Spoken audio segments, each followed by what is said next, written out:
Hello बच्चों, आज हम लॉज ऑफ मोशन में अगले टाइप का क्वेश्चन देखेंगे। पिछले वीडियो में हमने 3 अलग अलग टाइप के क्वेश्चंस देखे थे। ये इस टाइप के क्वेश्चन में ये पुली बेस्ड क्वेश्चन होते हैं।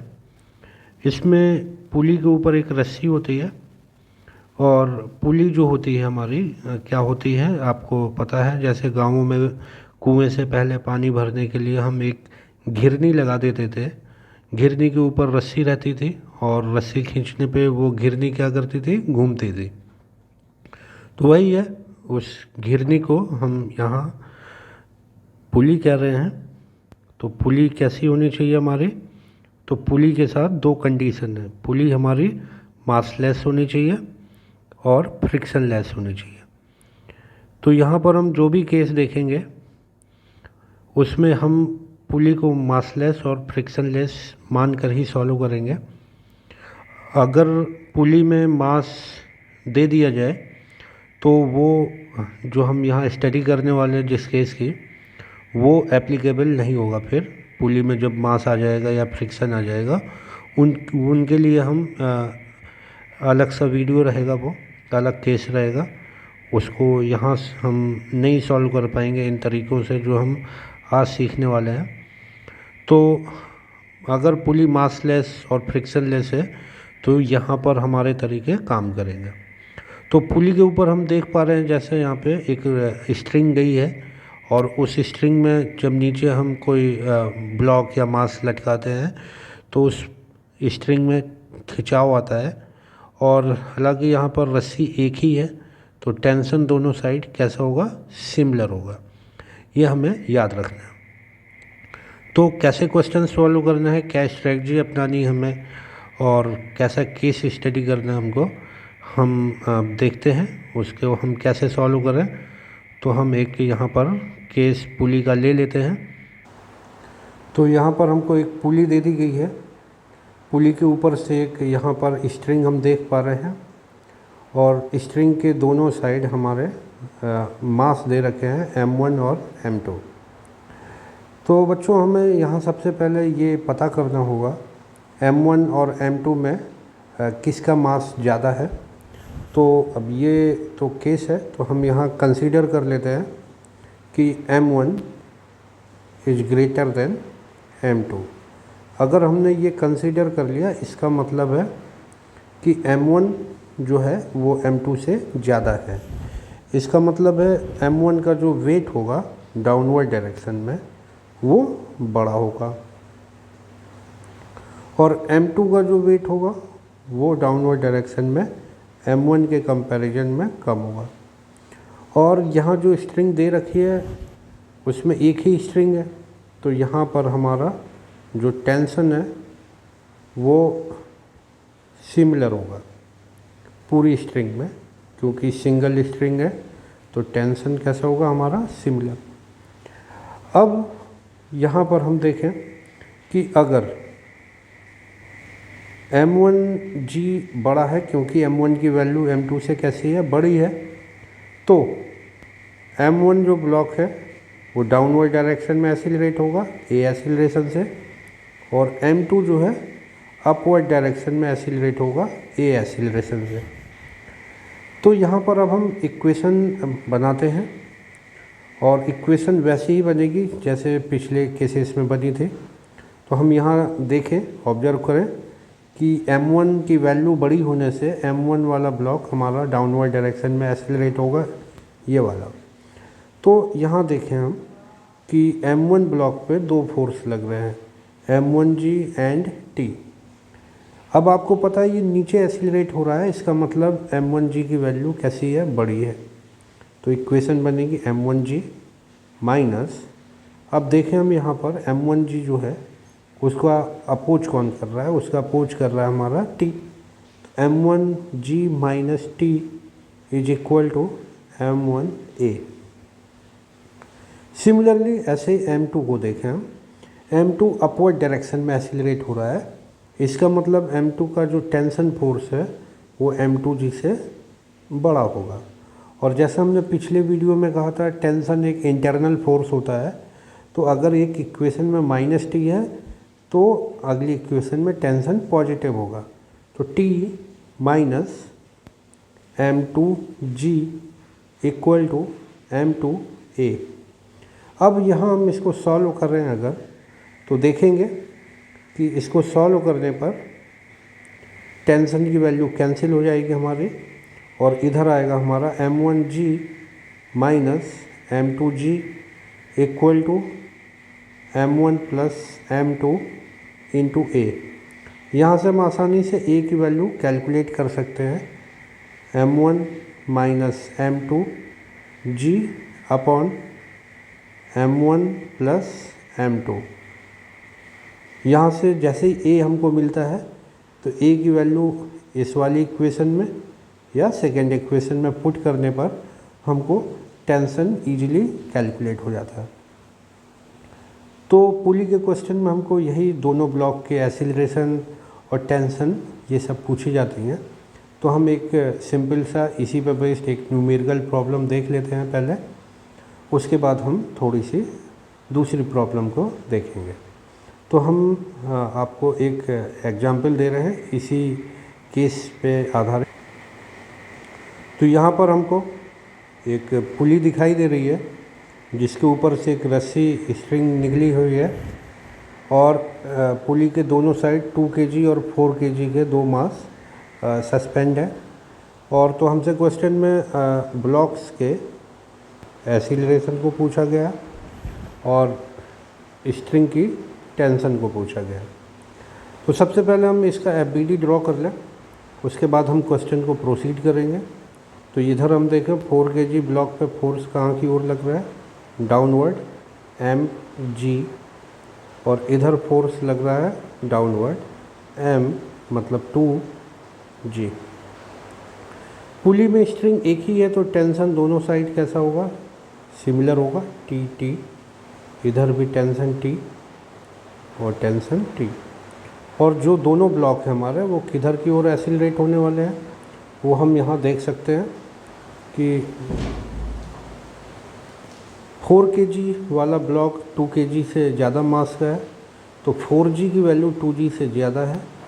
इस वजह से 4 kg वाला डाउनवर्ड डायरेक्शन में एक्सीलरेट होगा और 2 kg वाला अपवर्ड डायरेक्शन में एक्सीलरेट होगा।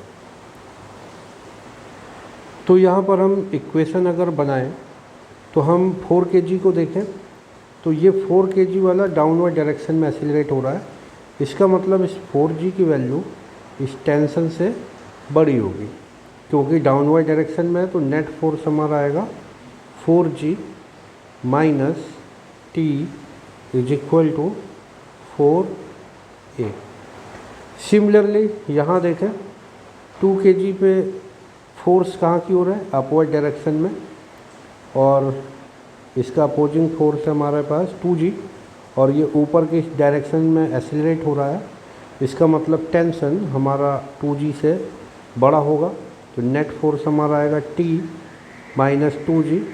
और ये बात हमको याद रखना है कि अगर टेंशन इंटरनल फोर्स होता है, आपको मालूम है, तो अगर एक इक्वेशन में T नेगेटिव है तो अगली इक्वेशन में पॉजिटिव ज़रूर होगा, इस बात का ख्याल हमेशा रखना है। तो T minus 2g equal to 2a। यहाँ से अगर हम इन दोनों इक्वेशन को ऐड कर दें तो T जो है वो हमारा क्या होगा, कैंसिल आउट हो जाएगा, T से T कैंसिल हो गया, और हमारी जो वैल्यू है वो मिल जाएगी 4g minus 2g, 4g minus 2g equal to 6a। 4g में से 2g कैंसिल हो गए तो आएगा 2g इक्वल टू 6a। तो यहाँ से हम देखें g की वैल्यू पुट कर देते हैं। g की वैल्यू हम यहाँ 10 लेते हैं, 2 इंटू 10 आ जाएगा 20 इक्वल टू 6a। तो a इक्वल टू आ जाएगा 20/6। यहाँ से अगर इसे कैंसिल आउट करें तो a की वैल्यू आएगी 10/3 मीटर पर सेकेंड स्क्वायर। अब ये जो a आया है इसको अगर हम पुट कर दें यहाँ किसी भी एक इक्वेशन में, यहाँ पर या इस वाली इक्वेशन में, तो हमको t की वैल्यू मिल जाएगी। तो अगर हम t की वैल्यू a की वैल्यू यहाँ पुट कर दें तो कितना आंसर आ जाएगा हमारा, t minus 2g equal to 2a। a की वैल्यू हमको गिवन है 10/3, तो t माइनस g की वैल्यू हम पुट कर देते हैं, g की वैल्यू 10, तो 2 इंटू 10 20 इक्वल टू 20/3। यहाँ से t इक्वल टू आएगा हमारा 20/3 और ये 20 जब इधर आएगा तो हो जाएगा प्लस का 20। एलसीएम अगर हम ले तो वो आएगा 3, 20 प्लस 3 2 6, 60, 60 प्लस 20 हो जाएगा 80/3 न्यूटन। तो इस तरीके से हमने आसानी से एक्सीलरेशन और टेंशन दोनों कैलकुलेट कर लिया। तो पुली के केस बड़े ही ईजी होते हैं जैसा हमने अभी देखा, और इसी पर बेस्ड हम एक और एग्जाम्पल देखते हैं। तो नेक्स्ट एग्जाम्पल ये है हमारे सामने। तो इसमें एक पुली दी गई है, पुली के दोनों साइड स्ट्रिंग है और यहाँ पर हम देख रहे हैं 3 ब्लॉक हैं, 3 ब्लॉक हैं और यहाँ पर जो स्ट्रिंग का इस्तेमाल किया गया है वो हमारे पास 2 स्ट्रिंग है। एक स्ट्रिंग तो ये वाली है और सेकंड स्ट्रिंग ये वाली। तो अगर हमारे पास 2 स्ट्रिंग है तो टेंशन भी कितना होगा, 2।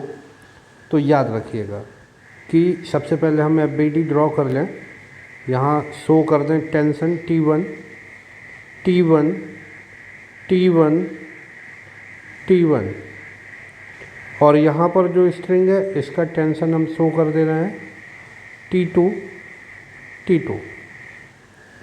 इसके बाद हम दोनों ब्लॉक के यहाँ पर वेट भी शो कर दें हमें।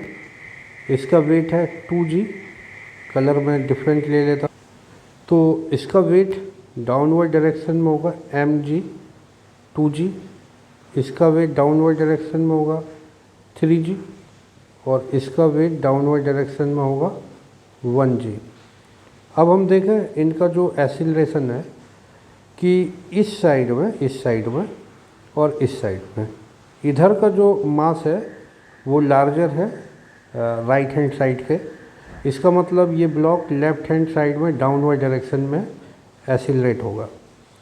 तो अगर इनका एक्सीलरेशन हम a कंसीडर कर लें, क्योंकि इस साइड में वेट 4g है और ये 2 kg वाला अपवर्ड डायरेक्शन में एक्सीलरेट होगा। तो ये लगभग हमने इसमें सारा काम कर लिया है। तो अब हम इक्वेशन यहाँ लिखते हैं। तो सबसे पहले इक्वेशन हम यहाँ 2 kg के लिए लिखें। तो देखिए 2 kg में जो लार्जर फोर्स है T1 होगा, क्योंकि एक्सीलरेशन कहाँ की ओर है, अपवर्ड डायरेक्शन में। तो टेंशन इसको ड्राइव करा रहा है कहाँ की ओर, अपवर्ड डायरेक्शन में।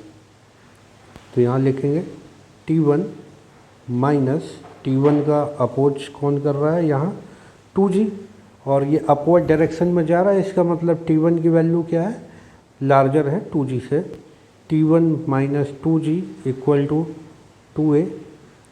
सिमिलरली 1 kg ब्लॉक को देखें, ये डाउनवर्ड डायरेक्शन में है इधर, तो यहाँ पर T2 और 1g ये दोनों डाउनवर्ड डायरेक्शन में और एक्सीलरेशन भी डाउनवर्ड है।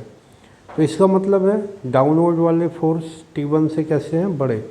तो डाउनवर्ड डायरेक्शन के फोर्स हम लिख लें T2 प्लस 1g। ये देखिए ये दोनों डाउनवर्ड डायरेक्शन में, तो हमने इनको ऐड करके यहाँ लिख लिया। और इनका अपोज कौन कर रहा है, तो minus T1 is equal to 1 into a। तो सिमिलरली 3 kg के लिए देखें तो 3 kg डाउनवर्ड डायरेक्शन में एक्सीलरेट हो रहा है। इसका मतलब 3g T2 के से क्या होगा, लार्जर होगा। तो यहाँ पर हम इक्वेशन लिखें 3g माइनस T2, और तो कोई फोर्स है नहीं, इक्वल टू 3a। हमें इस बात का भी ख्याल रखना है कि इक्वेशन में T1 T2 इंटरनल फोर्स हैं, ऐड करने पे वो कैंसिल आउट हो जाने चाहिए। तो यहाँ पर हम इनको ऐड कर दे रहे हैं। ऐड करेंगे तो T1 T1 आपस में कैंसिल आउट हो जाएंगे और T2 T2 कैंसिल हो जाएंगे। तो वैल्यू आएगी जो हमारे पास वो आएगी 3G + 1G 4G, अपोजिशन वाले फोर्स है -2G = 3 + 2 + 1, इधर आएगा 6A। तो हमारा 4G में से -2G होगा, तो ये वैल्यू आ जाएगी हमारे पास 2G = 6A। G की वैल्यू अगर हम पुट कर दें तो ये आएगी 10, तो 2 × 10 20 = 6A। A = आ जाएगा हमारे पास 20/6। अगर इसे हम कैंसिल आउट करें तो A की वैल्यू आ जाएगी हमारे पास 10/3 m/s²। अब जो A की वैल्यू आई है हमारे, इसको हम पुट कर देते हैं इन